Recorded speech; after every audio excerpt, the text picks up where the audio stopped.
All right, quick tip of the day. If you're doing a roof, do not forget flashing. Something as simple as this little piece of aluminum step flashing that costs, oh, right now, pretty damn high, 50, 60 cents or so per piece, can cost you a lot more down the road. We're doing a roof here, and on this side here, I'm gonna switch camera around and show you what can go bad if you miss one piece of flashing.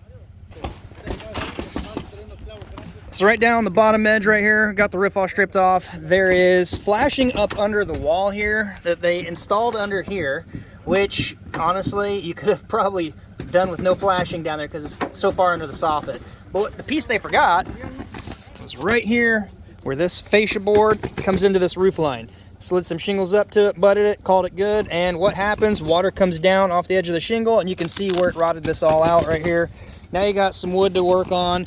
If it goes too long, depending upon how bad, then you can get into actually rotten stuff, or rotten framing and structural supports. You also possibly have water going down inside in the corner of this wall here right now. Super important, do not forget flashing.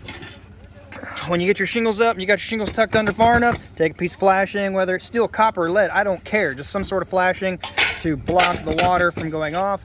And if you can, I prefer to get it behind the fascia metal, not behind everything, because then you get water coming in under the underneath side of your wood.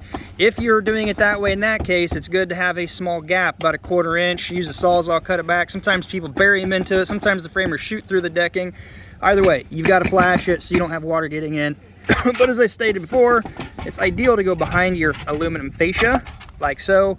Your flashing needs to dump out on top of a shingle, and then the water will continue to run its way out. Sometimes, depending upon how big the fascia board is, you might need 2 pieces of flashing, sometimes 3, whatever the case may be. And then, of course, you'll transition if it's terminated or a valley comes into it, whatever. Just a quick tip on flashing.